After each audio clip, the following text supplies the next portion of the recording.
Hello दोस्तों, मैं शांतनु सिंह राजपूत स्वागत करता हूं आप सभी का हमारे इस यूट्यूब चैनल एग्री एजुकेशन पर। दोस्तों, आज हम लोग पढ़ेंगे टर्मिनोलॉजी रिलेटेड टू इरिगेशन। सिंचाई से संबंधित शब्दावली के बारे में हम लोग आज डिस्कस करेंगे।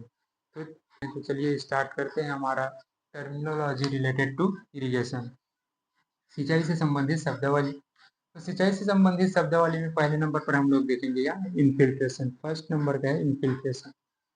तो इन्फिल्ट्रेशन क्या होता है? भूमि की सतहों पर जल का प्रथम प्रवेश।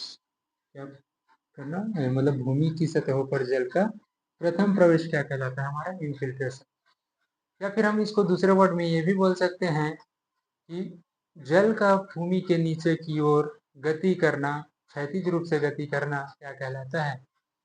इन्फिल्ट्रेशन कहलाता है। क्या कहलाता है? इन्फिल्ट्रेशन कहलाता है। नंबर पर बात करते हैं परकोलेशन। परकोलेशन क्या होता है? तो भूमि के नीचे की ओर, इसकी ओर भूमि के नीचे की ओर जल का वर्टिकल रूप से मूवमेंट करना क्या कहलाता है?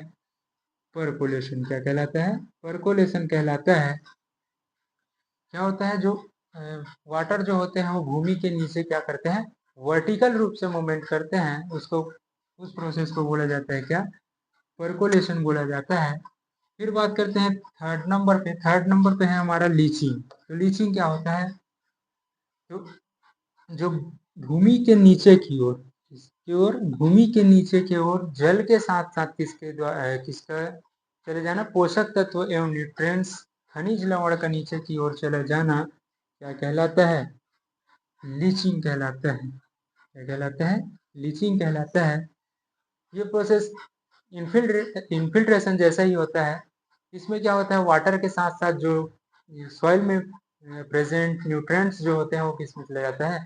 मृदा के नीचे चला जाता है वाटर के साथ। उस प्रोसेस को बोला जाता है क्या? लीचिंग। जब भूमि में नीचे की ओर जल के साथ पोषक तत्व चले जाता है, उस प्रोसेस को बोला जाता है लीचिंग। फिर चौथे नंबर पर बात करते हैं रन ऑफ का। तो रन ऑफ क्या होता है? जैसे ही सॉइल सेचुरेटेड हो जाता है, मतलब कि उसके जो वाटर जो एब्जॉर्प्शन है वो क्या हो जाता है? पूरी तरीके से फिल हो जाता है। उसके बाद जो वाटर जो होता है वो सॉइल सरफेस से क्या हो जाता है? बहकर नष्ट हो जाता है। इस प्रोसेस को बोला जाता है रन ऑफ। क्या बोला जाता है? रन ऑफ बोला जाता है। तो रन ऑफ में क्या होता है? मृदा का सेचुरेटेड होने के बाद ऊपरी सतह से जल का बहना या जल का बहकर नष्ट होना क्या कहलाता है? रन ऑफ कहलाता है। सबसे ज्यादा जो है वाटर लॉस किसके थ्रू होता है? तो सबसे ज्यादा वाटर लॉस होता है रन ऑफ के द्वारा। फिर पांचवें नंबर पर हम बात करते हैं सीपेज। सीपेज क्या होता है? तो सीपेज क्या होता है? जो बड़े बड़े जलाशय होते हैं, बांध होते हैं, वहां से उसके पार से क्या होता है? जो वाटर जो होते हैं वो क्या हो जाता है? सीपेज के थ्रू क्या हो जाता है? बाहर हो जाता है, वेस्ट हो जाता है। जैसे कि हम लोग गांव में अक्सर देखे होंगे, तालाब के किनारे जो पानी होता है वो तालाब के किनारे उसके पहाड़ से क्या होता है? रिसने लगता है। उसे क्या बोला जाता है? सीपेज बोला जाता है। और ये प्रोसेस सबसे ज्यादा वहां पर होता है जहाँ नहर के समीपवर्ती क्षेत्र, मतलब नहर के आसपास वाले खेतों में क्या हो जाता है? पानी जो है नहर से सीपेज होके किस में चला जाता है? खेत में। तो ये सबसे ज्यादा कहाँ होता है? नहर समीपवर्ती क्षेत्र में होता है। कौन सा? सीपेज। इसी कारण देखे होंगे कि नहर के किनारे वाले खेत में क्या बनाया जाता है? नाली बनाया जाता है, ताकि नहर का जो सीपेज वाला पानी हो नाली के थ्रू निकल जाए। ये है हमारा सीपेज। फिर छठवें नंबर पर बात करते हैं बेस पीरियड। बेस पीरियड क्या होता है? तो बेस पीरियड है एक निश्चित समय अवधि के दौरान फसलों के लिए क्या करना? खेतों में जल देने की प्रक्रिया क्या कहलाता है? बेस पीरियड कहलाता है। तो चलिए देखते हैं बेस पीरियड। बेस पीरियड क्या है? निश्चित समय अवधि के दौरान क्या करना? फसलों के लिए खेतों में जल देने की प्रक्रिया क्या कहलाता है? बेस पीरियड कहलाता है। क्या कहलाता है? बेस पीरियड कहलाता है। फिर बात करते हैं सातवें नंबर पर डेल्टा। डेल्टा क्या है? तो खेतों में जितनी गहराई में पानी दिया जाता है, जितनी गहराई में पानी दिया जाता है, उस प्रोसेस को बोला जाता है क्या? Delta. Then duty of water. खेतों में जितनी मात्रा में पानी दिया जाता है उसको बोला जाता है ड्यूटी ऑफ वाटर। क्या बोला जाता है? Duty of water. खेतों में जितनी गहराई में जल दिया जाता है उसको बोला जाता है डेल्टा।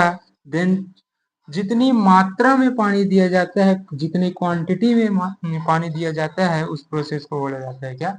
Duty of water. तो ड्यूटी ऑफ वाटर निकालने का हमारा एक फॉर्मूला है, उस फॉर्मूला है 8.64 into base period divide by delta. जैसे कि 8.64 से इंटू बेस पीरियड क्या होता है? तो निश्चित समय अवधि के दौरान, मतलब हम जिस फील्ड में पानी अप्लाई कर रहे हैं उसमें कितना टाइम लगा है उसको क्या करेंगे, यहाँ पर हम लोग 8.64 से क्या करेंगे, गुणा करेंगे। उसके बाद फिर उसको डिवाइड करेंगे किससे? डेल्टा से। डेल्टा मतलब जितनी गहराई में। मान लें हम लोग खेत में 5 सेंटीमीटर जल दिए हैं, तो यहाँ पर क्या करेंगे, 5 से हम लोग इसको क्या कर देंगे, भाग दे देंगे, डिवाइड कर देंगे। तो 8.64 है, इसको बेस पीरियड जितना टाइम लगेगा उससे गुणा करके क्या करेंगे हम लोग, जितनी सेंटीमीटर उस फील्ड में पानी अप्लाई कर रहे हैं उसको क्या करेंगे, भाग दे देंगे या डिवाइड कर देंगे। तो हमारा क्या निकल जाएगा, ड्यूटी ऑफ वाटर आ जाएगा। फिर बात करते हैं 9वें नंबर पर पेल्को। पेल्को क्या होता है?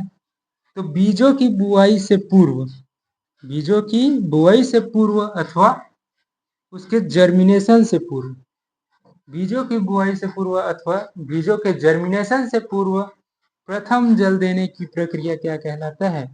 पेल्को। बीजों की बुआई अथवा बीजों के अंकुरण से पूर्व खेतों में प्रथम जल देने की प्रक्रिया क्या कहलाता है? पेल्को। क्या कहलाता है? पेल्को कहलाता है।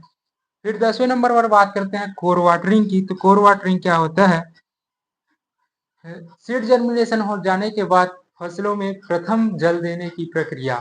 सीड जर्मिनेशन हो जाएगा मतलब अर्थात फसल क्या हो जाएगा, पौधे के रूप में तैयार हो जाएगा। तो उस टाइम हम यदि फील्ड में फर्स्ट जल अप्लाई करेंगे उसको बोलेंगे क्या, कोर वाटरिंग। फसलों में प्रथम जल देने की प्रक्रिया क्या कहलाता है? कोर वाटरिंग कहलाता है। क्या कहलाता है? कोर वाटरिंग कहलाता है। फसलों में प्रथम जल देने की प्रक्रिया क्या कहलाता है? कोर वाटरिंग कहलाता है। ये रहा हमारा इरिगेशन से रिलेटेड कुछ टर्मिनोलॉजी जो आगे चल के हमको हमारे काम आने वाला है। इसके बाद हम लोग पढ़ेंगे मेथड ऑफ इरिगेशन, सिंचाई की विधि के बारे में डिस्कस करेंगे। वीडियो अच्छा लगा होगा प्लीज़ लाइक शेयर सब्सक्राइब जरूर करें। ओके, धन्यवाद।